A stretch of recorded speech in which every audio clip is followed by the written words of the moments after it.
year ago, my life had collapsed around me. I'd worked myself into exhaustion. My father died suddenly, and my relationships were in turmoil.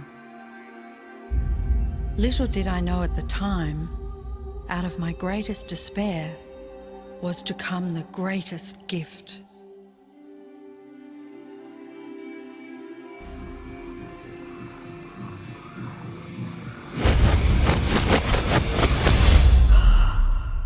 I'd been given a glimpse of a great secret.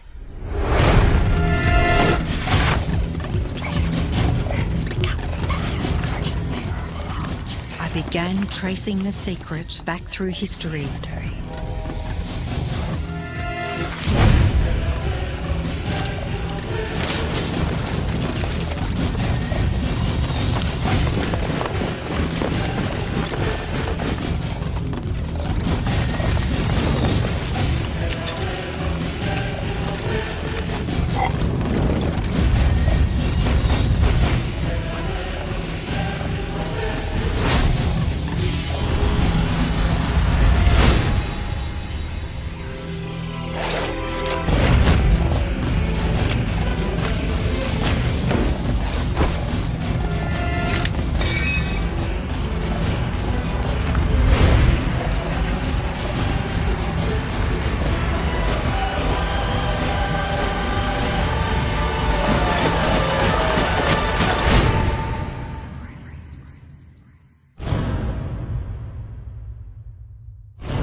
I couldn't believe all the people who knew this.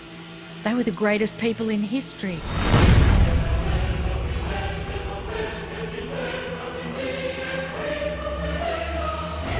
Why doesn't anyone know this?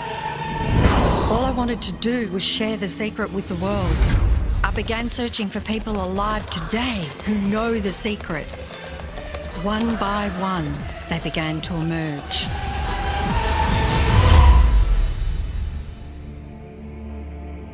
You know, this secret gives you everything you want. Happiness, health, and wealth.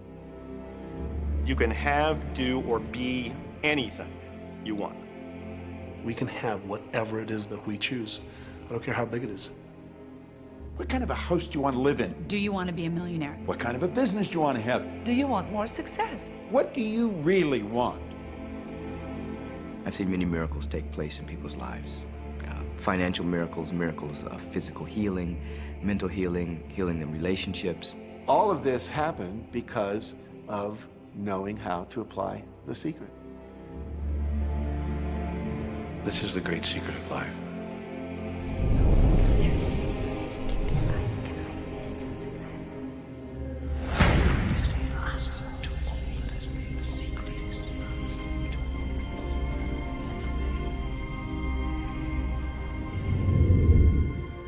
You've probably been sitting there wondering, what is the secret? I'll tell you how I have come to understand it. We all work with one infinite power. We all guide ourselves by exactly the same laws. The natural laws of the universe are so precise that we don't even have any difficulty building spaceships. We can send people to the moon, and we can time the landing with the precision of a fraction of a second. I don't care if you're in India, if you're in Australia, New Zealand, Stockholm, or London, or Toronto, or Montreal, or New York. We're all working with one power, one law. It's attraction. The secret is the law of attraction. Everything that's coming into your life, you are attracting into your life. And it's attracted to you by virtue of the images you're holding in your mind.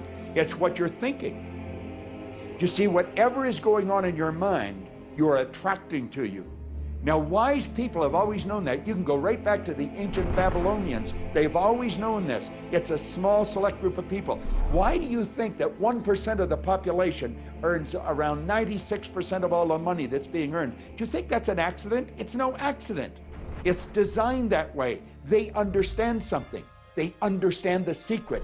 And you are being introduced to the secret. The simplest way for me to look at the law of attraction is if I think of myself as a magnet, and I know that a magnet will attract to it.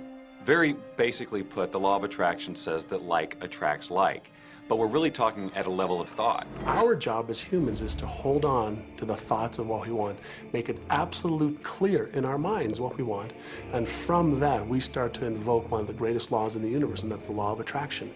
You become what you think about most, but you also attract what you think about most. If you see it in here, you're going to hold it here. And that principle can be summed up in 3 simple words.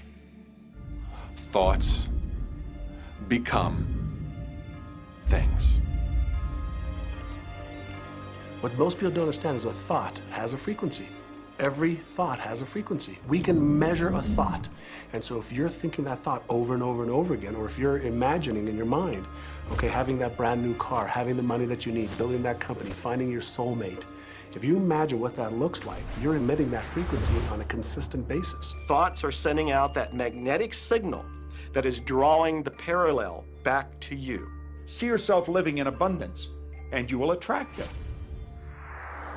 It always works. It works every time with every person. Here's the problem. Most people are thinking about what they don't want, and they're wondering why it shows up over and over and over again. The law of attraction doesn't care whether you perceive something to be good or bad, or whether you don't want it or whether you do want it. It's responding to your thoughts. So if you're sitting there looking at a mountain of debt, feeling terrible about it, that's the signal you're putting out into the universe. Wow, I feel really bad because of all this debt I've got. You're just affirming it to yourself. You feel it on every level of your being. That's what you're going to get more of.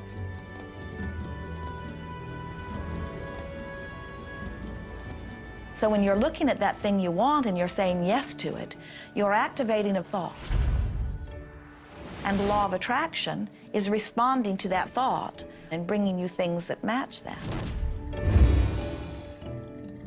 But when you are looking at something that you do not want and you shout no at it, you are actually not pushing it away. Instead, you are activating the very thought of what you do not want, and now law of attraction is lining those things up for you also.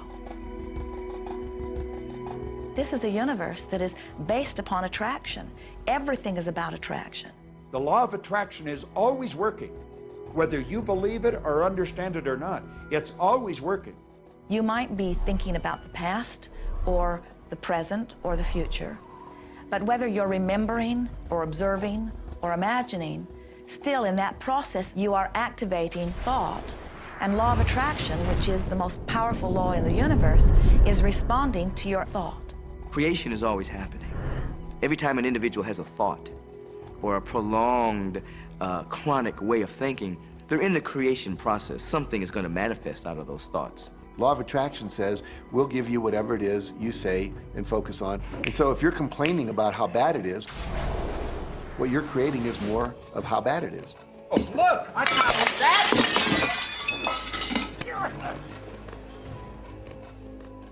I had a student named Robert. Robert was a gay man, and he was taking an online course I have, part of which entails email access to me. And he outlined all of the grim realities of his life. In his job, all the people ganged up on him. And it was constantly stressful because of how nasty they were with him. When he walked down the street, he said every block he was accosted by homophobic people who wanted to abuse him in some way. He was wanting to become a stand-up comedian. And when he went out and did a stand-up comedy job, everybody heckled him about being gay. And his whole life was one of a lot of unhappiness and misery, and it all focused around this idea of being attacked because he was gay. I began to teach him that he was focusing on what he did not want. I had directed him back to his email that he sent me and said, read it again. Look at all the things you do not want that you're telling me about. And I can tell you're very passionate about this. When you focus on something with a lot of passion, it makes it happen even faster. And then he really started taking this thing about focusing on what you want to heart. And he began really trying. What happened within the next 6 to 8 weeks was absolutely a miracle. He said that all the people in his office that had been harassing him either transferred to another department, quit working at the company, or started totally leaving him alone, and he began to love his job. He noticed that when he was walking down the street that nobody came up to him and harassed him anymore. They just weren't there. I'm a very, very gay man. When he went and did his stand-up comedy routines, he started getting standing ovations and nobody was heckling him. His whole life changed because he changed from focusing on what he did not want, what he was afraid of, what he wanted to avoid, to focusing on what he did want. So we may be very positive in our outlook and orientation, and we tend to attract positive people and positive events and circumstances. We may be very negative in our orientation, or very angry, in which case we tend to attract negative, angry people and negative, angry circumstances. And so you end up attracting to you the predominant thoughts that you're holding in your awareness, whether those thoughts are conscious or whether they're unconscious. That's the rub. If you look very carefully when it comes to the secret and the power of our mind and the power of our intention in our daily lives, it's all around us. All we got to do is open our eyes and look. You see law of attraction evidenced in your society when you see that the one who speaks most of illness has it, when you see that the one who speaks most of prosperity has it. Law of attraction is evident everywhere around you if you are understanding what it is. It has to do with you being a magnet, attracting thought, attracting people, attracting events, attracting lifestyle. Indeed, everything that you bring into your experience, you bring because of this powerful law of attraction. I mean, I'm not talking to you from the point of view of just wishful thinking or imaginary craziness. I'm talking to you from a deeper, basic understanding. Quantum physics really begins to point to this discovery. It says that you can't have a universe without mind entering into it, that the mind is actually shaping the very thing that is being perceived. Now, if you don't understand it, doesn't mean you should reject it. You don't understand electricity, probably. First of all, no one even knows what electricity is, and yet you enjoy the benefits of it. Do you know how it works? I don't know how it works, but I do know this, that you can cook a man's dinner with electricity, and you can also cook the man. People oftentimes, when they begin to understand the great secret, become frightened of all of these negative thoughts that they have. Two things they need to be aware of. One, it has been proven now scientifically that an affirmative thought is hundreds of times more powerful than a negative thought. So that eliminates a degree of worry right there. You live in a reality where there is this buffer of time, and truly that serves you. You're really not wanting to be in an environment where your thoughts manifest immediately.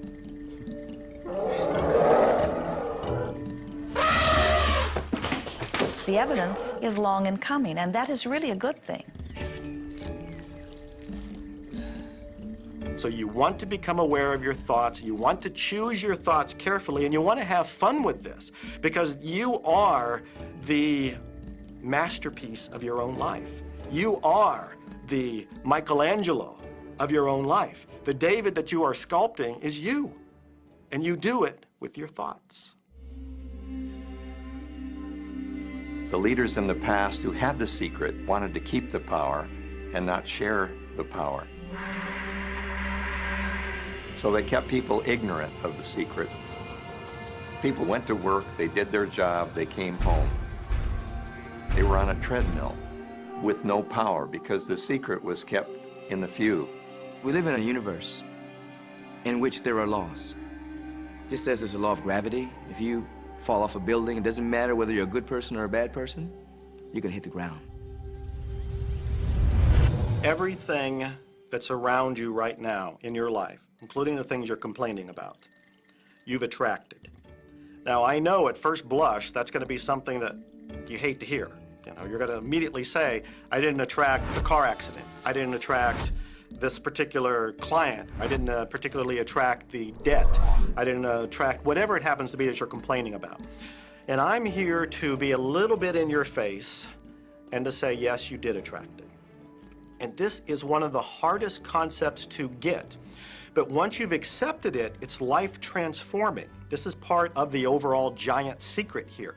And most of us attract by default. We just think that we don't have any control over it. Our thoughts are on autopilot, our feelings are on autopilot, and so everything is just brought to us by default. Now, if this is your first time to hear this, it may feel like, oh, I have to now monitor my thoughts. This is going to be a lot of work. It will seem like that at first, but that's where the fun begins. We do not encourage that you try to monitor your thoughts. That will sort of make you crazy. There are so many thoughts coming to you from so many different directions about so many different subjects. That's where your emotional guidance system comes in. Your emotions, your emotional guidance system is what helps you to understand what you're thinking. So your thoughts cause your feelings. The emotions are this incredible gift that we have to let us know what we're attracting. There are only two emotions from our perspective. One feels good and one feels bad. You call them all sorts of different things, but essentially, all of those negative emotions, whether you call it guilt or anger or frustration, all feel much the same. They do not feel good. And all of those are guidance saying that which you are thinking about right now is not in line with what you are really wanting. On another level, it's called bad frequency or bad vibes or whatever you want to call it. The one that feels good, that feeling of hope or happiness or love, that good feeling, that positive emotion, is guidance saying that which you are thinking right now is in alignment with what you are wanting. So it's really so simple. It's right there. The answer is, what am I attracting right now? Well, how do you feel? I feel good. Well, good. Keep doing that. Our feelings are a feedback mechanism to us about whether we're on track or not, whether we're on course or off course. The better you feel, the more in alignment you are. The worse you feel, the more out of alignment you are. What you are doing as you are moving through the variety of your day-to-day experience is you are offering thoughts that are literally formulating your future experience. And you can tell by the way you feel if the things that you are moving toward will please you when you get there.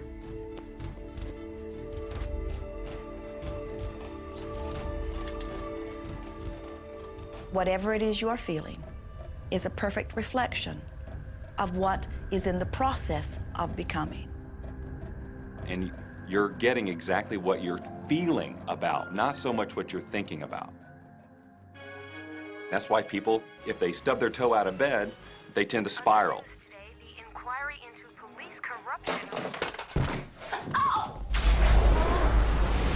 The whole day goes like that, you know. They have no clue that a simple shifting of their emotions can change their entire day and life. If you start out having a good day and you're in that particular happy feeling, as long as you don't allow something to change your mood, you're going to continue to attract, by the law of attraction, more situations, circumstances, people that sustain that happy feeling. Good days, bad days, rich get richer, poor get poorer. It's all about what these people are predominantly and continually feeling. You can begin right now to feel healthy. You can begin to feel prosperous. You can begin to feel the love that's surrounding you, even if it's not there. And what will happen is the universe will correspond to the nature of your song. The universe will correspond to the nature of that inner feeling and manifest, because that's the way you feel. So basically what you focus on with thought and feeling is what you attract into your experience, whether or not it's something you want. What you think and what you feel and what manifests is always a match. every single time, no exception. It's hard to swallow. But when we can begin to open ourselves up to that, the ramifications are awesome. It means that whatever thought has done in your life, it can be undone through a shift in your awareness.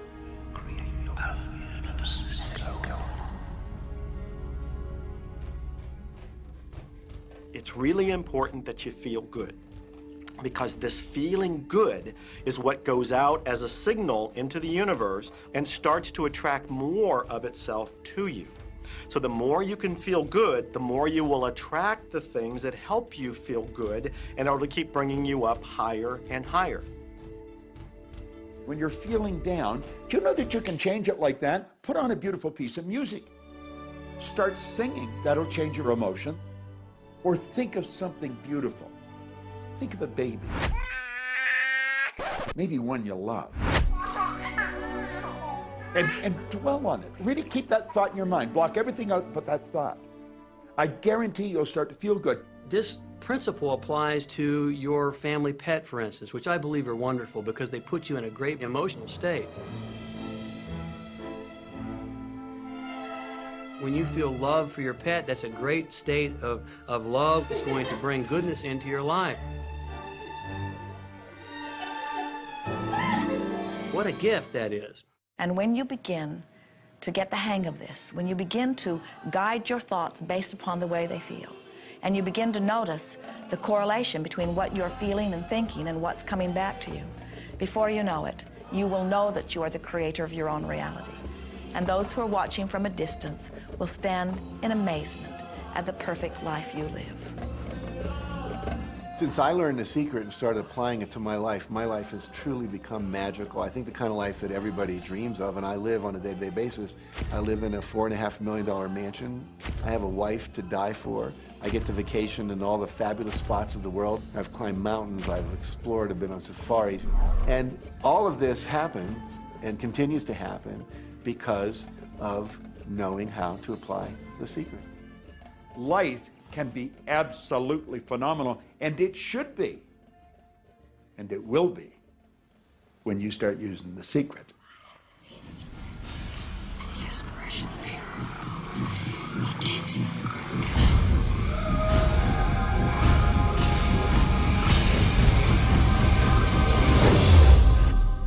Well, a lot of people ask me what their job is in the creative process and what the job of the universe is. So let's look at that for a moment. Let's use this metaphor. If you think about Aladdin and his lamp, you've probably heard of that one. I mean, Aladdin picks up the lamp and he dusts it off, and out pops the genie.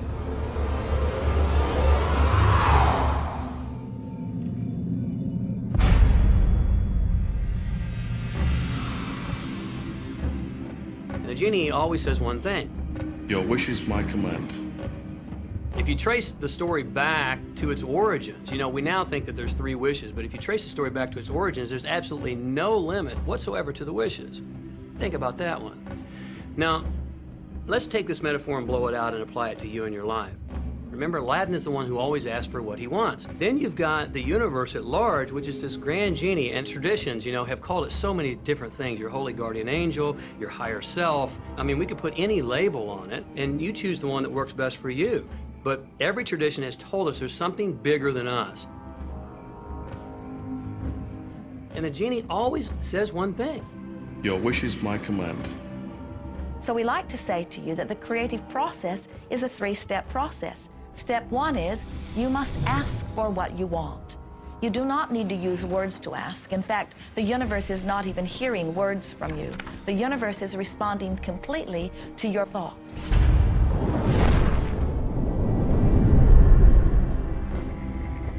What do you really want?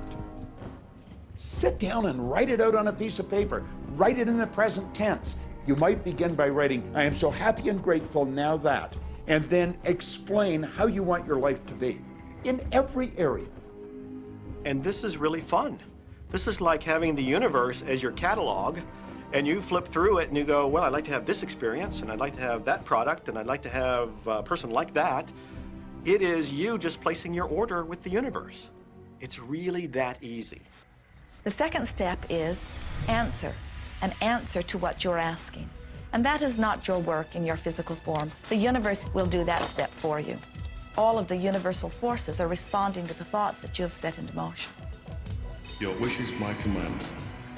And the universe will start to rearrange itself to make it happen for you. Most of us have never allowed ourselves to want what we truly want because we can't see how it's going to manifest. If you do just a little research, it is going to become evident to you that anyone that ever accomplished anything did not know how they were going to do it. They only knew they were going to do it. You don't need to know how it's going to come about. You don't need to know how the universe will rearrange itself. You don't know how. It'll be shown to you. You will attract the way. So then our friends say, something must be going terribly wrong because I know I am asking, so where's my stuff? And we say, you are asking. You are completing step one. You can't help but do that. The universe is answering every time, no exception. But there is another step that you must understand, and it is called step 3, which is the receiving step, which means you must bring yourself into alignment with what you're asking for. When you're in alignment with what you want, you feel wonderful. That's what enthusiasm is. That's what joy is. That's what appreciation is. That's what that feeling of passion is. But when you are feeling despair or fear or anger, those are strong indicators that you are not right now in alignment with what you're asking for. And so when you begin to realize that the way you feel is everything, and you begin to direct your thoughts based upon how they feel, little by little, you can find the feeling place of it, and now you are one with it, and now it must manifest into your experience.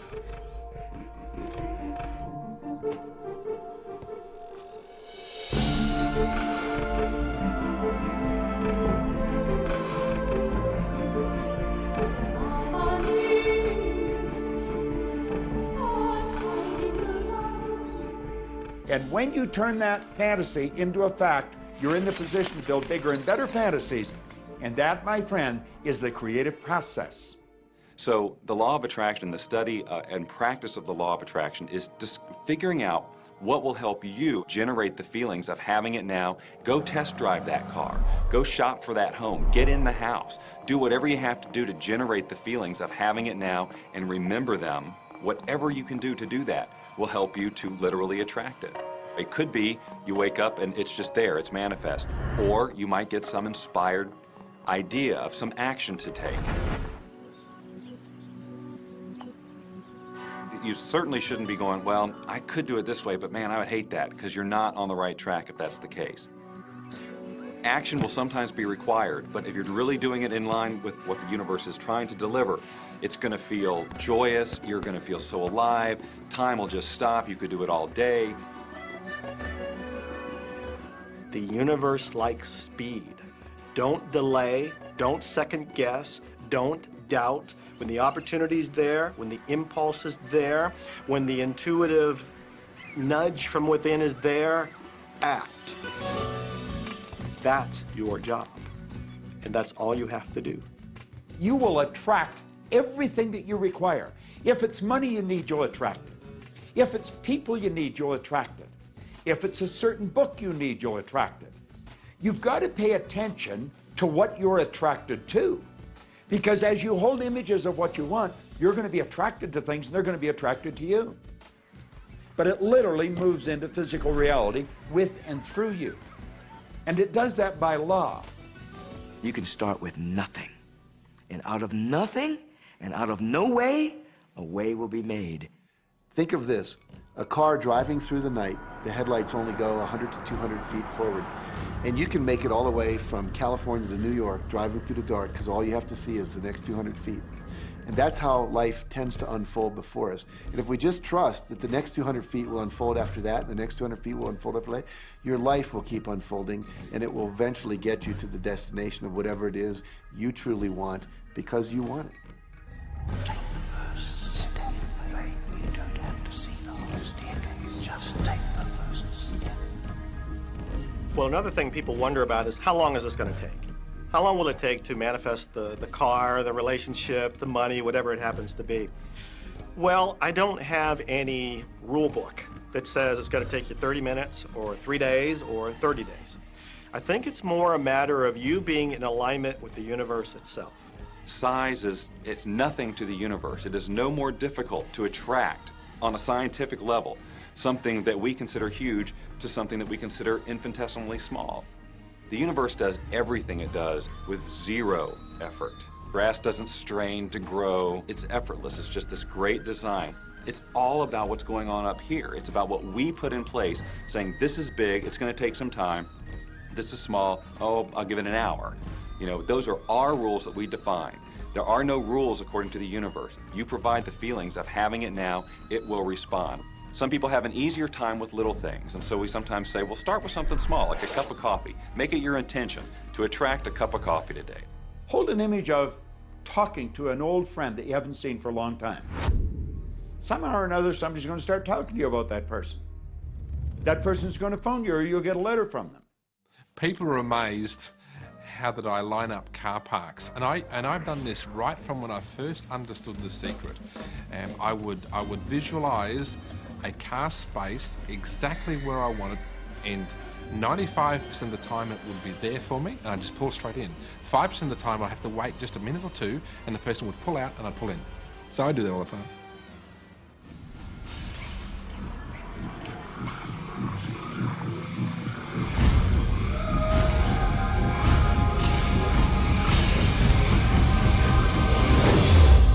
A lot of people feel stuck or in prison or confined by their current circumstances. And I'm trying to point out that whatever your circumstances right now, that is only your current reality. And current reality will begin to change as a result of watching this and beginning to use the secret. But sometimes it feels like you're stuck because you continue to think the same thoughts over and over again. And so you tend to get the same results over and over again. And the reason is because most people offer the majority of their thought in response to what they are observing. You see, if you're just looking at what is, then you're just thinking about what is. And when you think about what is, law of attraction gives you more of it. And then if you just observe what is, then you're just thinking about what is. And law of attraction gives you more of what is. And then if you just observe what, we've been over this, haven't we? You have to find a way that you are approaching what is through a different vantage point. Most people look at their current state of affairs and they say, this is who I am. That's not who you are. That's who you were. You see, if you look at your current state of affairs right now, let's say, for instance, that you don't have a lot of money in your bank account, or you don't have the relationship that you want, or your health and fitness isn't up to par. That's not who you are. That's the residual outcome of your past thoughts and actions. So we're constantly living in this residual, if you will, of the thoughts and the actions we've taken in the past. When you look at your current state of affairs and define yourself by that, then you doom yourself to have nothing more than the same in the future. All that we are is the result of what we have thought. Okay, what can you do right now to begin to turn your life around? I'll tell you 2 or 3 things. Start making a list of things to be grateful for. Start with that, because this shifts your energy. It starts to shift your thinking. Where before this exercise, you might be focusing on what you don't have, and you might be focusing on your complaints, and you might be focusing on whatever the problems are. When you do this exercise, you start to go in a different direction. You start to be grateful for all the things that you feel good about. Gratitude is absolutely the way to bring more into your life. Every man knows that when his wife's appreciating him for the little things he does, what does he want to do? He wants to do more. It's always about appreciation. It pulls things in. It attracts support. I've said for many years that whatever we think about and thank about, we bring about. Because that's that feeling that you have to have, you know. And so for me, it's been such a powerful exercise every morning to get up and say thank you. Every morning when my feet hit the floor, thank you. And then I start running through what I'm grateful for as I'm going to brush my teeth and do the things I do in the morning. And I'm not just thinking about them and doing some rote routine, but I'm putting it out there and I'm feeling the feelings of gratitude. Because as soon as you start to feel differently about what you already have, you will start to attract more of the good things, more of the things you can be grateful for. Because you can look around and say, well, look, I don't have the car I want, I don't have the house I want, I don't have the health I want, I don't have the spouse I want. Whoop, back up, back up. Those are all the things you don't want. Focus on what you already have that you're grateful for. And it might be you have the eyes to watch this. It might be the clothes that you have. Yes, you might prefer something else, and you might get something else pretty soon if you start feeling grateful for what you have. I think everybody goes through times when they say, oh man, things aren't working right, or things are going bad, and there were some things going on in my family, and I found a rock. I was just sitting here holding this rock. You might see me carrying around. I found a rock. I stuck it in my pocket, and I said, you know what? Every time I touch this rock, I'm going to think of something that I'm grateful for. And so every morning when I get up in the morning, I pick it up off the dresser, I put it in my pocket, and I go through the things that I'm grateful for. At night, what do? You empty your pocket, and there it is again. And I've had some different experiences with that. I've had some amazing experiences. I had a guy from South Africa, and he saw me drop it. He said, what is that? Well, what's that? I explained it to him, so he started calling it a gratitude rock. Gratitude rock. 2 weeks later, I got an email from him, from South Africa. And he said, my son is dying from a rare disease. It's a type of hepatitis.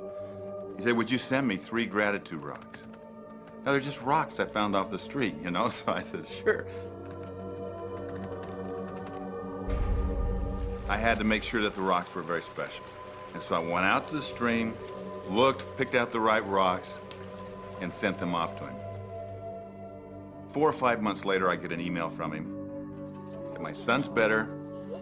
He's doing terrific. And he said, but you need to know something. He says, we've sold over 1,000 rocks at $10 a piece as gratitude rocks, and we've raised all this money for charity. Thank you very much. And so it's very important to be in an attitude of gratitude, as I call it. Another thing that I would suggest that you do right now to turn your life around, and this is so huge that I can't find the words to describe just how powerful this can be for you.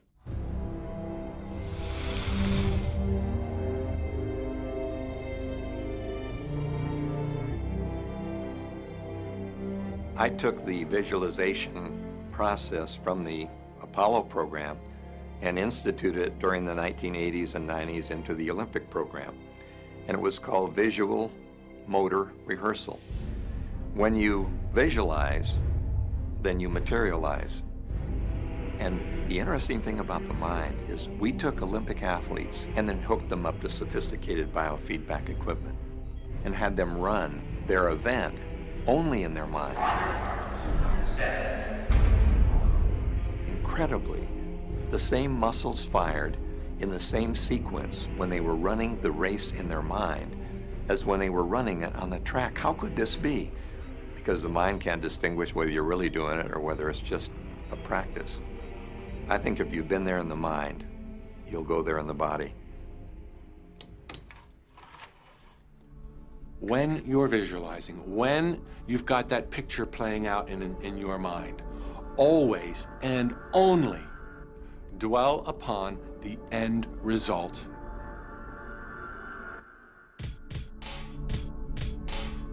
Here's an example. Look at the back of your hands right now. Really, look at the back of your hands. The color of your skin, the freckles, the blood vessels, the rings, the fingernails, the fake fingernails. Take in all those details right before you close your eyes. And then see those hands, your fingers, wrapping around the steering wheel of your brand new car.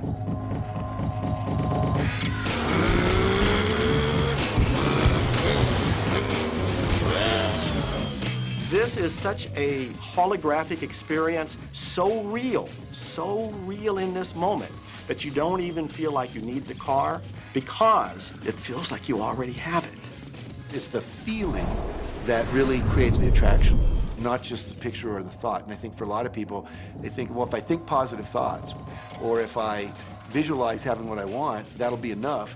But if you're doing that and still not feeling abundant or feeling, loving and joyful, then it doesn't, from my mind, really create the power of the attraction. This is where the secret actually moves into action. You put yourself in the feeling place of really being in that car, not, oh, I wish I could get that car, or someday I'll have that car, because that's a very definite feeling associated with that. It's not in the now, it's not, you know, it's in the future. If you stay in that feeling, it will always be in the future. Feel the joy, feel the happiness, no matter how silly it seems in that dark and quiet room, and you're going, woohoo! Do it! A lot of people will say, you know, come on, do I have to do that? How bad do you want change?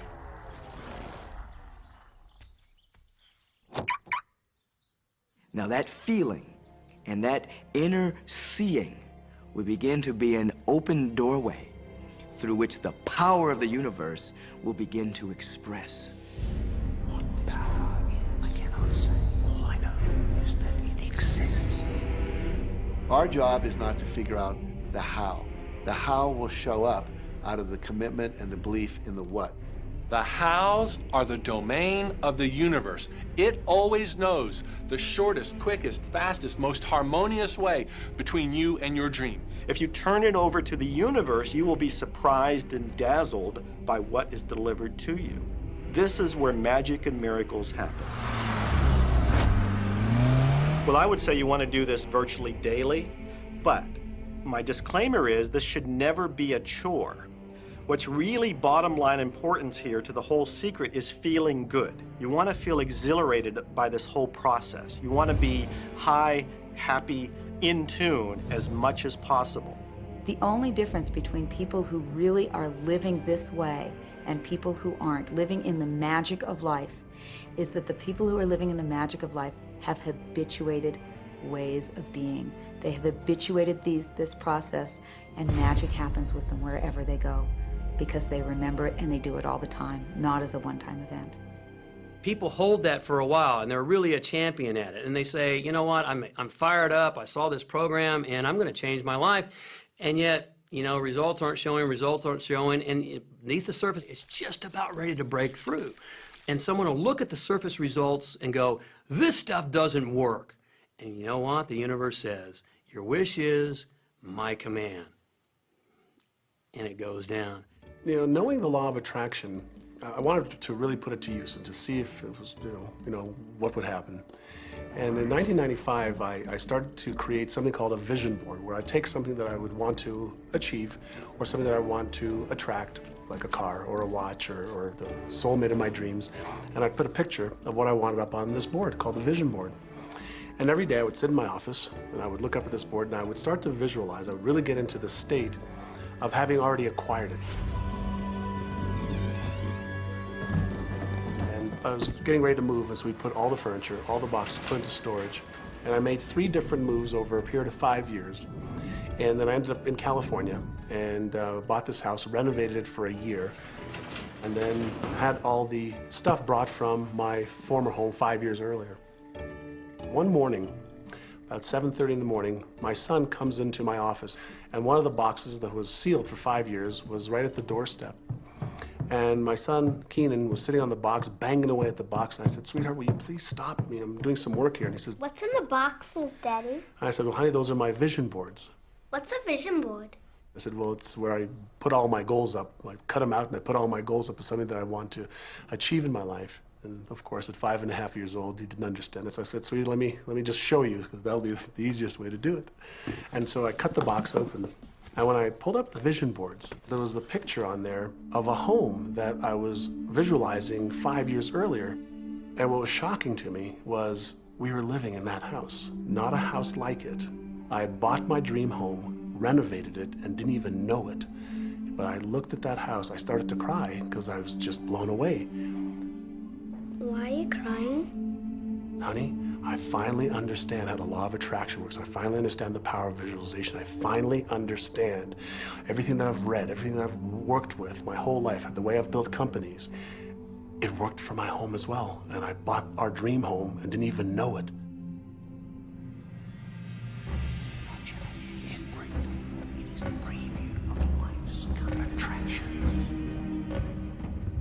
Decide what you want, believe you can have it, believe you deserve it, and believe it's possible for you. And then close your eyes every day for several minutes and visualize having what you already want and feeling the feelings of already having it. Come out of that and focus on what you're grateful for already. And really enjoy it, okay? And then go into your day and release it to the universe and trust that the universe will figure out how to manifest it.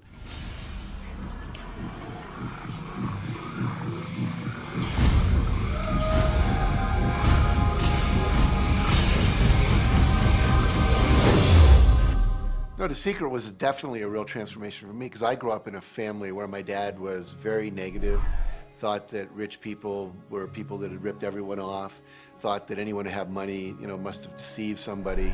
And so I grew up with a lot of beliefs about money, that if you had it, it made you bad. Only evil people have money. And, you know, money doesn't grow on trees. That was a big one. Who do you think I am, Rockefeller? That was one of his favorite phrases. So I grew up truly believing that life was difficult, that it was hard, you had to struggle. And it was only when I met W. Clement Stone that I literally began to shift my life. Whatever the mind of man can conceive, achieve. When I was working with Stone, he said, I want you to set a goal that's so big that if you achieved it, it would blow your mind. And you would know it's only because of what I've taught you that you would have achieved this goal. Well, at the time, I was making about $8,000 a year. And for some reason, I wanted something that was really measurable. So I said, I want to make $100,000 in a year. And I had no idea how I could do that. I saw no strategy, no possibility, but I just said, I'm going to declare that, I'm going to believe it, I'm going to act as if it's true, and release it. And so I did that.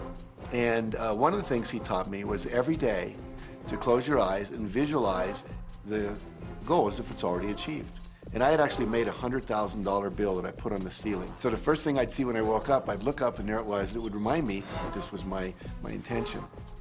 And then I would close my eyes and visualize having this $100,000 a year lifestyle.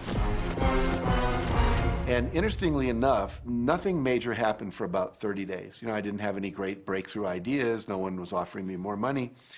And all of a sudden, I was in the shower, it was about 4 weeks into it, and I had a $100,000 idea. It just came right into my head. I had a book I had written, and I said, if I could sell 400,000 copies of my book at a quarter each, that'd be $100,000. Now, the book was there, but I never had this thought. And one of the secrets, I think, is that when you have inspired thought, you have to trust it, and you have to act on it. Now, I didn't know how to do that. I didn't know how I was going to sell 400,000 copies. We'd never done that. And then I saw the National Enquirer at the supermarket. I had seen that millions of times, and it was just background. And all of a sudden, it jumped out of me as foreground, and I thought, wow, if readers knew about my book, certainly 400,000 people would go out and buy it. And about 6 weeks later, I gave a talk at Hunter College in New York to 600 teachers, and this lady comes up at the end and she says, that was a great talk. I'd like to interview you. Let me give you my card. And I said, who do you write for? I'm a freelancer, but I sell most of my stuff to the National Enquirer. You know, and I had this little theme from the Twilight Zone went off in my head. Na, na, na, na, na, na, na. You're like, whoa, this stuff's really working. So that article came out, and our book sales started to take off. But the point I want to make is that I was attracting into my life all these different events, including this person. And to make a long story short, I did not make $100,000 that year. We made $92,327. But do you think we were like depressed and going, this doesn't work? No, we were going, whoa, this is amazing. And so my wife said to me, wow, if it works for 100,000, you think it'd work for 1 million? And I said, I don't know, I think so, let's try it. My publisher actually wrote me a check as a royalty check for our first Chicken Soup for the Soul book. And he actually put a smiley face in his signature because it was the first $1 million check he'd ever written. And so I know from my own experience, because I wanted to test it, does this secret really work? And when we put it to the test, it absolutely worked. And now I live my life from that every single day. Well, I can just imagine what a lot of people that are watching this are thinking. And that is, how can I attract more money into my life? How can I get more of the green stuff? How can I get more wealth and prosperity? How can I, when I love my job, deal with the credit card debt that I have? And the realization that maybe there's a ceiling on the money that can come in because it's coming to me through my job. How can I bring in more? Intend it. This goes back to one of the things we've been talking about throughout the whole secret. Your job is to declare what you would like to have from the catalog of the universe. Well, if cash is one of them, say how much you would like to have. I would like to have $25,000 unexpected income within the next 30 days. or whatever it happens to be. It should be believable for you. Most people have a goal of getting out of debt. That'll keep you in debt forever. Whatever you're thinking about, you will attract. You'll say, but it's get out of debt. I don't care if it's get out or get in. If you're thinking debt, you're attracting debt. Set up an automatic debt repayment program and then start to focus on prosperity. So many times people say to me, well, I'd like to double my income in the next year. But then you look at their actions and they're not doing the things that are going to make that happen. And they'll turn right around and go, well, I can't afford that. Okay, guess what? Your wish is my command. As you are fussing about not having enough money, as you are talking to your friend about not having enough money, as you are feeling unhappy about not having enough money, you're actually activating within yourself or continuing the activation of a thought that is very different from the desire that you have launched. What it just comes down to is you just can't want more money and focus upon not enough. When I first understood the secret, I was getting bills. Every day I'd get a bunch of bills in the mail. And I thought, how do I turn this around? The law of attraction states that what you focus on, you will get. So I got a bank statement. I whited out the total and I put a new total in there. I put exactly how much I wanted to see in the bank. So I thought, what if I just visualize checks coming in the mail? So I just visualize a bunch of checks coming in the mail. Within just 1 month, things started to change. And it is amazing. Today, I just get checks in the mail. I get a few bills, but I get more checks than bills. I grew up on you have to work hard for money, you have to work hard for money. And so I replaced that with money comes easily and frequently. Now, in the beginning, it feels like a lie, right? There was a part of your brain that will say, oh, you liar, it's hard. So you have to know it's this little tennis match that will go on for a while. When it comes to creating wealth, wealth is a mindset. It's all about how you think. I'd say 80% of my coaching that I do one-on-one with folks is about their psychology and the way they think. And I know when people are listening, they say, oh, well, you can do it, I can't. Every person has the capability to change the way they're in a relationship and conversation with money. I find so many people who maybe make a tremendous amount of money, but their relationships stink. That's a technical term, by the way. And that's not wealth. It really isn't. You can go after the money and you might get rich, but it doesn't guarantee you'll be wealthy. I'm not suggesting that money isn't a part of wealth. It absolutely is. But it's only a part. And then I meet a lot of people who are quote-unquote spiritual, but they're sick and broke all the time. That's not wealth either. Life is meant to be abundant in all areas. Many people in Western culture are striving for success. They want to have the home, they want their business to work, they want all of these things. But what I found in my research is that having those things certainly doesn't guarantee what we really want, which is happiness. And that's when all those outer things come. They don't come from going after them first to get happiness. It's backwards. You go for the sense of inner joy, of inner peace, of inner vision first, and then all the other things from the outside appear.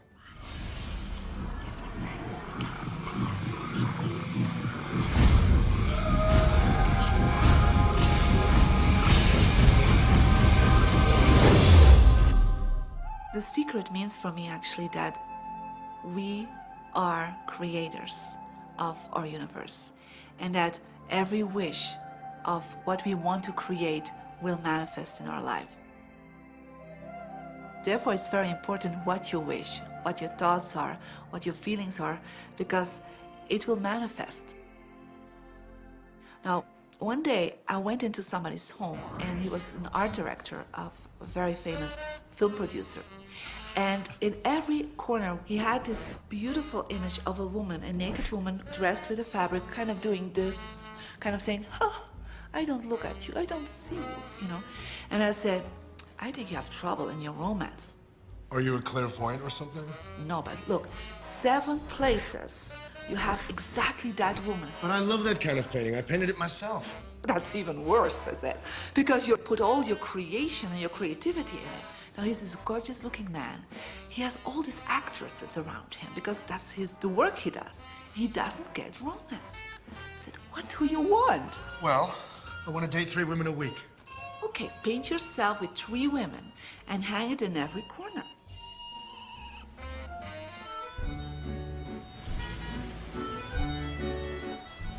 6 months later, I see him in Europe and said, how is your love life? Great. They just call me. They all want to date me. Because that's your wish. Now I have like 3 dates a week. They're fighting over me. Good on you. But I really want to stabilize a little bit. I want marriage, and I want romance. Well, paint it, okay? So he painted a beautiful romantic relationship. And a year later, he got married and is very happy. Because he put another wish out. But he wished it in himself for years, but it did not happen. Because his wish could not manifest because the outer level of himself, his house, was just contradicting himself all the time. So if you know this knowledge, you should start playing with it.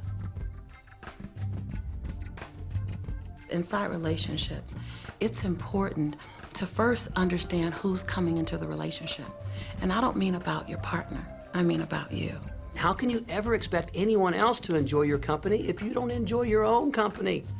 And so, again, the law of attraction or the secret is about bringing that into your life, and you've got to get really, really clear. Here's the question I would ask you to consider. Do you treat yourself the way that you want other people to treat you? You become the solution for you. Don't now you owe me and you need to give me more. Instead, give more to yourself. Take time off to give to yourself, in a sense, to fill yourself up to fullness, to where now you can overflow in giving. I got into many relationships expecting my partner to show me my beauty. I needed to see him showing me my beauty because I didn't feel beautiful. Because when I was growing up, my sheroes were Charlie's Angels, the Bionic Woman, Wonder Woman. And though they were wonderful women, none of them looked like me. It wasn't until I stopped and I fell in love with Lisa, full lips, round hips, mocha skin, afro, that the rest of the world began to fall in love with Lisa. There's something so magnificent about you. I have been studying me for 44 years. I want to kiss myself. Because you're going to get to love yourself. I'm not talking about conceit. I'm talking about a healthy respect for yourself. And as you love yourself, you'll love others. Sometimes people will say, those people at work are so negative, or the man I live with is so angry, or my children are so worrisome to me. And we say, you must orient yourself to the best part of those people who surround you. We encourage that you get a notebook and that you make a list of the positive aspects of the people that you spend a lot of time with.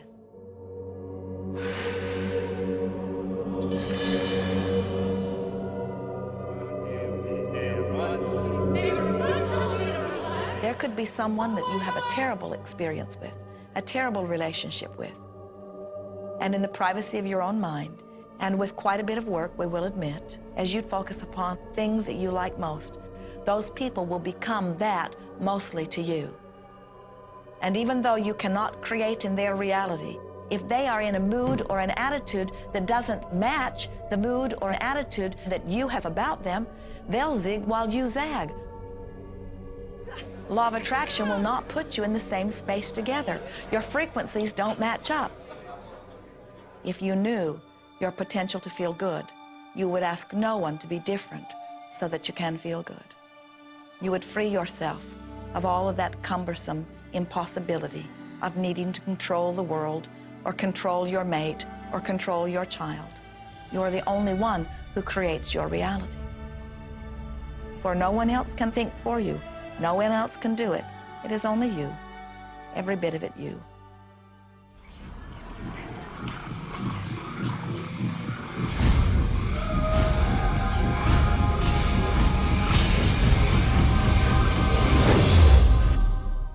It's important to recognize that our body is really the product of our thoughts. We're beginning to understand in medical science the degree to which the nature of thoughts and emotions actually determines the physical substance and structure and function of our bodies. We've known in the healing arts of a placebo effect. A placebo is something that supposedly has no impact and no effect on the body, like a sugar pill or something. You tell the patient that this is just as effective. And what happens is the placebo has the same effect, if not greater effect, than sometimes the medication is supposed to be designed for that effect. So they found out that the human mind is the biggest factor in the healing arts. more so than sometimes the medication. If somebody is in a situation where they're sick and they have an alternative to try to explore what is in their mind creating it versus using medicine, if it's an acute situation that could bring death to them, then obviously the medicine is a wise thing to do while they explore what the mind is about. So you don't want to negate medicine. Every form of healing has a place. There is only a stream of well-being that flows, you know. It is a stream of pure positive energy. And the universe, all that we know, is abundant with only that. This is a world that is based upon well-being, and well-being dramatically abounds. And when you are allowing that stream to flow in its fullness, you feel very, very good. And when you are pinching it off a bit, you feel not so good. There is only a stream of goodness or well-being which you are allowing or not. And your magnificent emotions are telling you what the mix is, how you're doing in your allowing or your resisting of this connection. You know people who have had terminal disease. Stop and think of the word dis-ease. Hyphenate the word. That's a body that's not at ease. We've got 1,000 different diagnoses and disease out there. They're just the weak link. They're all the result of one thing: stress. And you put enough stress on the chain, you put enough stress on the system, and one of the links breaks. Our physiology creates disease to give us feedback, to let us know we have an imbalanced perspective and we're not loving and we're not grateful. So the body's signs and symptoms are not something terrible. The question that's frequently asked is when a person has manifested a disease in their body temple or some kind of discomfort in their life, through the power of right thinking, can it be turned around? And the answer is absolutely yes. On November 23rd, I was diagnosed with breast cancer. I truly believed in my heart, with my strong faith, that I was already healed. During the day, all day long, I would just say, thank you for my healing. On and on and on I went, thank you for my healing. I believed in my heart I was healed. I saw myself as if cancer was never in my body. One of the things I did to heal myself was to watch very funny movies. That's all we would do, is just laugh, laugh, laugh. We couldn't afford to put any stress in my life because we knew stress was one of the worst things you can do while you're trying to heal yourself. From the time I was diagnosed, which was November 23rd, to the time I was healed totally was approximately 3 months. And that's without radiation and chemotherapy. Well, we come with a basic program. It's called self-healing. You get a wound, it grows back together. You get a bacterial infection, the immune system comes and takes care of those bacteria and heals it up. The immune system is made to heal itself. Dis-ease cannot live in a body that's in a healthy emotional state. Your body is casting off millions of cells every second, and it's creating millions of new cells. In fact, literally, parts of our body are replaced every day. Other parts take a few months, other parts a couple of years. But within a few years, we have a brand new physical body. If you have a disease and you're focusing on it and you're talking to people about it, you're going to create more disease cells. See yourself living in a perfectly healthy body. Let the doctor look after the disease.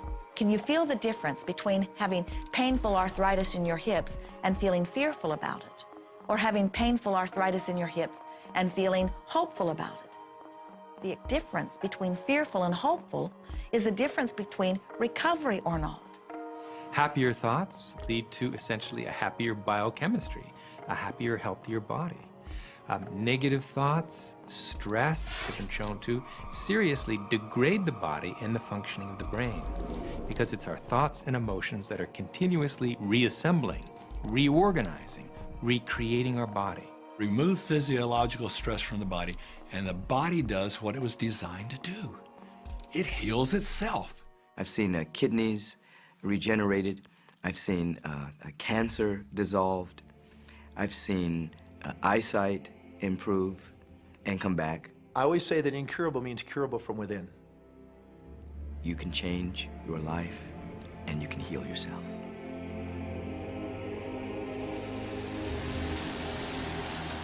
Well, my story begins on March 10, 1981. It really changed my whole life. It was a day I'll never forget. I crashed an airplane.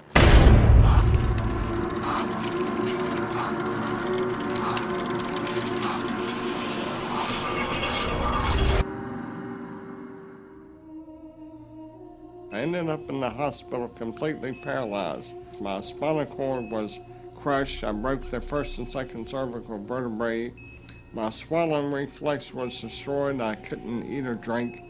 My diaphragm was destroyed. I couldn't breathe. All I could do was blink my eyes. The doctors, of course, said all my life I'd be a vegetable. All I'd do is blink my eyes the rest of my life. That's the picture they saw of me, but it didn't matter what they thought. The main thing was what I thought.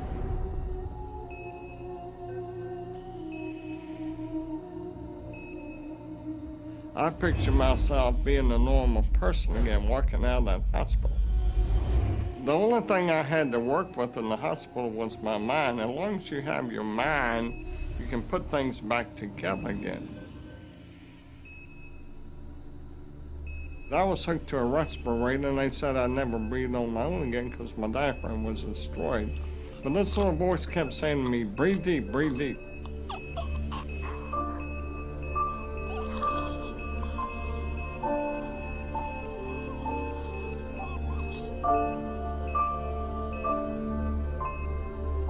Finally, I was weaned from it. They were at a loss for an explanation. See, I could not afford to allow anything to come in my mind that would distract me from my goal and from my vision.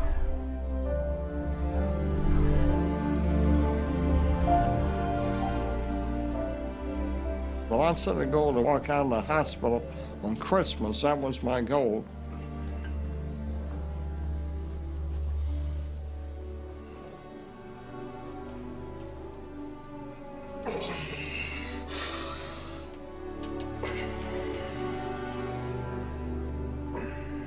Months later, I walked out of the hospital on my own 2 feet.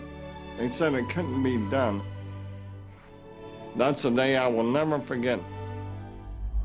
For people that are sitting out there right now watching this program that are hurting, if I wanted to sum up my life and sum up for people what they can do in life, I would sum it up this way in 6 words. Man becomes what he thinks about.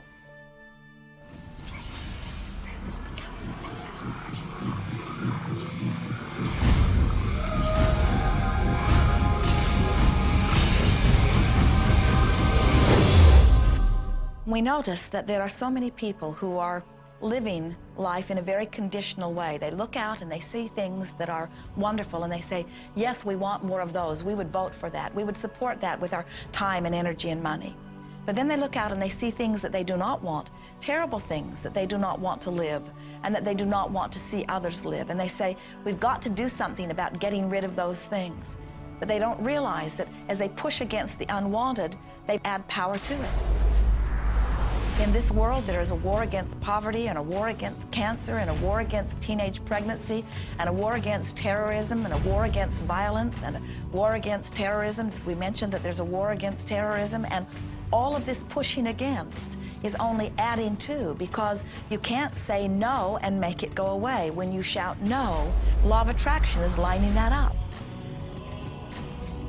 The reason that what you resist persists is because if you're resisting something, you're saying, no, I don't want this thing because it makes me feel this way, the way I'm feeling right now. So you're just putting out this really strong emotion of, wow, I really don't like this feeling, and it's there, and it just comes racing towards you. You know, the anti-war movement creates more war. The anti-drug movement has actually created more drugs because we're focusing on what we don't want, drugs. People will say, well, shouldn't I focus upon that? That is true. And we say, that is like saying, because someone gave their attention to something they did not want long enough that now it is manifested, I should do it too. And we say, we don't really understand that reasoning. Mother Teresa was brilliant. She said, I will never attend an anti-war rally. If you have a peace rally, invite me. You know, she knew. She understood the secret. I mean, look what she manifested in the world. So if you're anti-war, be pro-peace. If you're anti-hunger, be pro people having more than enough to eat. If you're anti a particular politician, be pro his opponent. Often elections are tipped in the favor of the person that people are really against because he's getting all the energy and all the focus. You want to focus on what you want, not what you don't want. It's okay to notice what you don't want because that gives you contrast to say, well, this is what I do want. But the fact is that the more you talk about what you don't want or talk about how bad it is, read about all of that all the time, and then say, oh, how terrible it is, well, you're creating more of that. You know, so many times people say to me, well, James, I have to be informed. Maybe you have to be informed, but you don't have to be inundated. Learn to become still and to take your attention away from what you don't want and all the emotional charge around it and place the attention on what you wish to experience. I always say when the voice and the vision on the inside become more profound and more clear and loud than the opinions on the outside, you've mastered your life. You are not here to try to get the world to be just as you want it to be.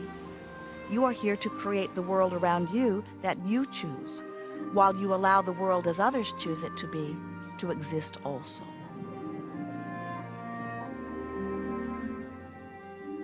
One of the questions I get almost all the time, and it's probably on somebody's mind right now if it's not on yours, and that's the idea that, well, if everybody uses The Secret and they all treat the universe like a catalog, aren't we going to run out of stuff? Won't everybody just make a run for it and bust the bank? What's beautiful about the teaching of the Great Secret is that there's more than enough to go around for everyone. There is a lie that acts like a virus within the mind of humanity. And that lie is there's not enough good to go around. There's lack, and there's limitation, and there's just not enough. That lie has people living in fear, greed, stinginess, and those thoughts of fear, greed, stinginess, and lack become their experience. So the world has taken a nightmare pill. Now the truth is, there's more than enough good to go around. There's more than enough creative ideas. There's more than enough power. There's more than enough love. There's more than enough joy. All of this begins to come through a mind that is aware of its own infinite nature. Every great teacher who's ever walked the planet has told us that life was meant to be abundant. And so just when we think that resources are dwindling, we find new resources to achieve the same things. And so even though we say we have lack, it's because we don't open up our vision and see all what's around us. You know, when everybody starts to live from their heart and go for what they want, they don't go for the same things. That's the beauty of this. We don't all want BMWs. We don't all want the same person. We don't all want the same experiences. We don't all want the same clothing. We don't all want fill in the blank. There's enough for everyone. If you believe it, if you can see it, if you act from it, it will show up for you. That's the truth. So let the variety of your reality thrill you as you get to choose from among it those things that you're wanting. And when you see something that you want in your experience, think about it. Find the feeling place of it. Get inside of it. Talk about it and write it down. Write a script about it. Make it your reality by becoming a match to it. And when you see those things that you're not wanting in your experience, do not talk about them. Don't write about them. Don't join groups that worry about them. Don't push against them. Do your best to ignore them. Remove your attention from the things that you do not want while you give your undivided attention to the things that you do want. Most of the leaders in the past missed the great part of the secret, which is empowering and sharing with others. This is the best time to have ever been alive in history. It's the first time we've ever had the power to gain knowledge at our fingertips.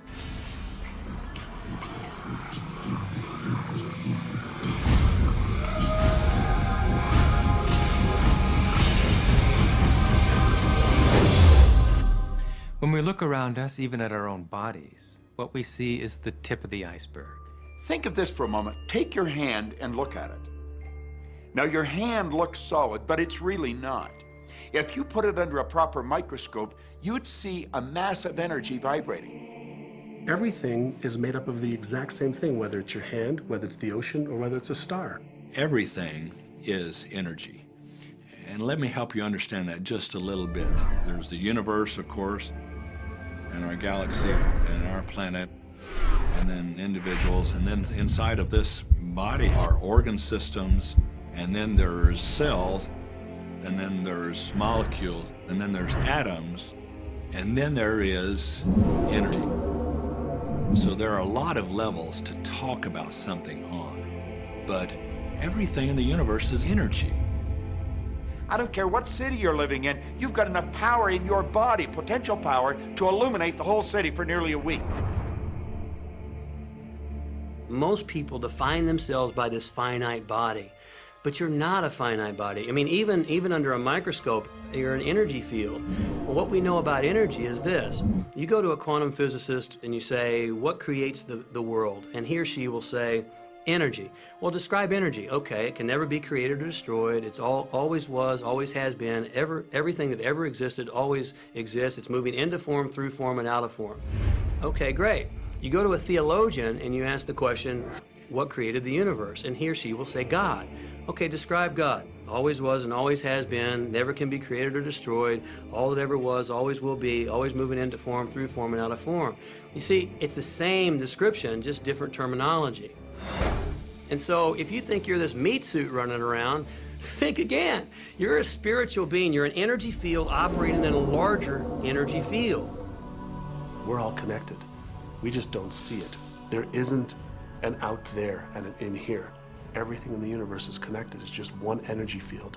You are extensions of source energy, and you are here in these magnificent bodies, but your bodies have distracted you, for the most part, from who you really are. You are source energy. You are eternal beings. You are God force. You are that which you call God. Scripturally, we could say that we are the image and the likeness of God. We could say we are another way that the universe is becoming conscious of itself. We could say that we are the infinite field of unfolding possibility. All of that would be true. Every great tradition has told you that you were created in the image and the likeness of the creative source. That means that you have God potential and power to create your world, and you are. You are. And maybe you've created things to this point that are wonderful and worthy of you, and maybe you haven't. The question I'd ask you to consider is, do the results you have in your life, are they what you really want?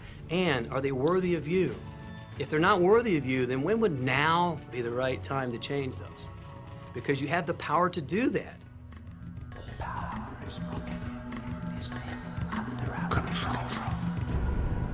You know, a lot of people feel like they're victims in life, and they'll often point to past events, perhaps growing up with an abusive parent or in a dysfunctional family. And I would add as a parenthesis here that most psychologists believe that about 85% of families are dysfunctional. So it's like all of a sudden you're not so unique. My parents were alcoholics, my dad abused me, my mother divorced him when I was 6. From the age of 13 to 18, I was involved in street gangs. I had a severe motorcycle accident. I was homeless at one point in Dallas. I lived in poverty for 15 years in Houston. When I was a child, I had learning difficulties, and I was considered learning disabled, and I was told I would never read, write, or communicate, never amount to anything, not go very far in life. I mean, that's almost everybody's story in some form or not. So that's just called so what. The real what is, what are you going to do now? What do you choose now? Because you can either keep focusing on that or you can focus on what you want. And when people start focusing on what they want, what they don't want falls away. And that part expands and the other part disappears. We are wanting you to come to the place where you're beginning to offer your thought deliberately, where you're guiding your thoughts on purpose, where you are the creator of your own experience because you are the manager of your own thoughts. The beautiful thing about the law of attraction is that you can begin where you are, and you can begin to think, real thinking, and you can begin to generate within yourself a feeling tone of harmony and happiness. The law will begin to respond to that. So now you start to have different beliefs, like there is more than enough in the universe, or you have the belief that everything goes right for me, Or you have the belief that I'm not getting older, I'm getting younger. We can create it the way we want it by using the law of attraction. And you can break yourself free from your hereditary patterns, cultural codes, social beliefs, and prove once and for all that the power within you is greater than the power that's in the world. Some of you may be thinking, well, that's very nice, but I can't do that, or she won't let me do that, or he'll never let me do that, or I haven't got enough money to do that, or I'm not strong enough to do that, or I'm not rich enough to do that, I'm not. Every single I'm not is a creation. Whether you can or you can't, you are right. Are there any limits to this? Absolutely not. We are unlimited beings. We have no ceiling. The capabilities and the talents and the gifts and the power that is within every single individual on this planet is unlimited.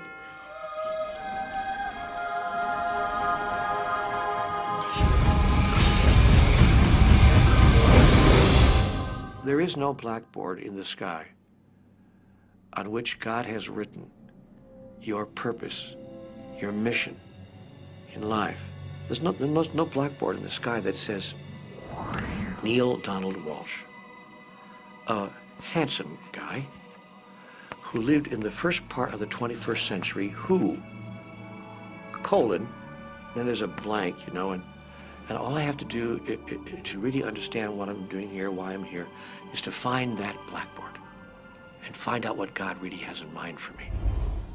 But the blackboard doesn't exist.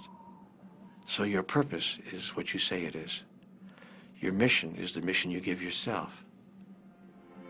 Your life will be what you create it as, and no one will stand in judgment of it, now or ever. It took a lot of years for me to get this, because I grew up very much with this idea that, you know, there was something I was supposed to do, and if I wasn't doing it, I was like, God wouldn't be happy with me, you know? When I really got that my primary aim was to feel and experience joy, then I began to do only those things which brought me joy. We have a saying, you know, if it ain't fun, don't do it, you know? Joy, love, freedom, happiness, laughter. That's what it is. And if you've just experienced joy sitting there and meditating for an hour, by golly, do that. If you experience joy eating a salami sandwich, then do that. When I pet my cat, I'm in a state of joy. When I walk in nature, I'm in a state of joy. So I want to constantly put myself in that state. And when I do that, then all I have to do is have the intention of what I want, and what I want manifest. So inner happiness actually is the fuel of success. Anything that makes you feel good is always going to be drawing in more. You are listening to this right now. It's you that drew this into your life. It's your choice whether you want to take it and utilize it. If it feels good, if it doesn't feel good, then you know, let it go. Find something that feels good, that resonates with your heart.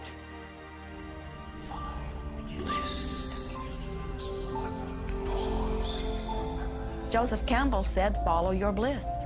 We think those are the best words we have ever heard spoken from a human tongue. And if one could follow one's bliss, you would follow the trail to abundance and well-being on all subjects. Enjoy life with us, because life is phenomenal. It's a magnificent trip. You will live in a different reality, a different life, and people will look at you and say, what do you do different than me? Well, the only thing that is different is that you work with the secret. And then you can do and have and be things that people would say that's impossible for you to do and have and be. We're really now moving into a new era. It's the era where the last frontier is not space, as Star Trek would say, but it's going to be mind. I see a future of unbounded potential, unbounded possibilities. Remember, we're using at most 5% of the potential of the human mind. 100% human potential is the result of proper education. So imagine a world where people were using their full mental and emotional potential. We could go anywhere, We could do anything, achieve anything. See yourself with the good that you desire. Every religious book tells us that. Every great book on philosophy, every great leader, all the avatars who have ever lived. Go back and study the wise ones. Many of them have been presented to you in this program. You know what? They all understood one thing. They understood the secret. Now you understand it. And the more you use it, the more you'll understand it. You may be feeling that it would be easier to be hearing these words if they had come to you the first day of your experience upon this earth. And if we were talking to you on your first day of physical life experience, we would say to you, welcome to planet Earth.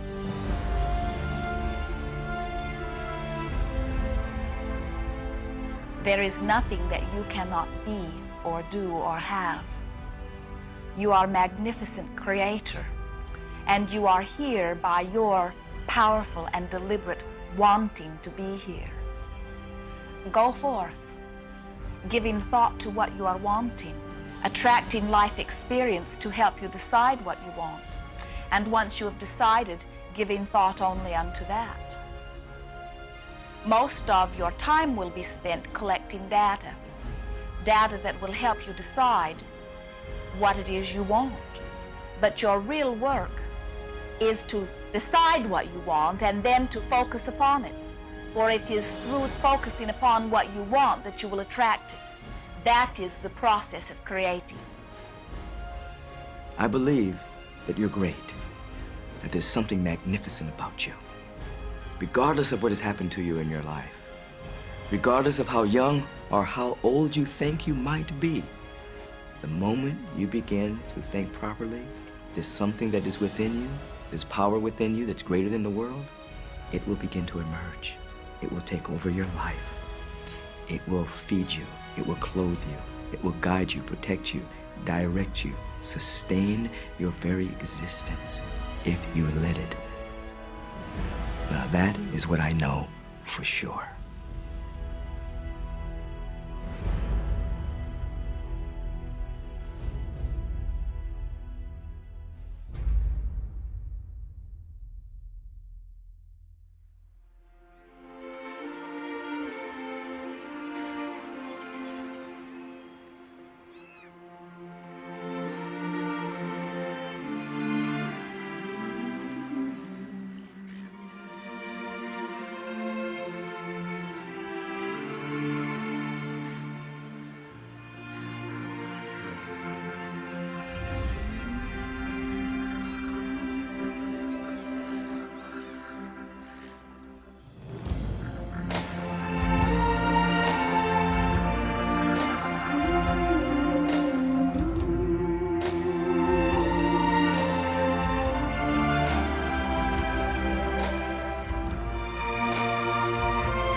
About this.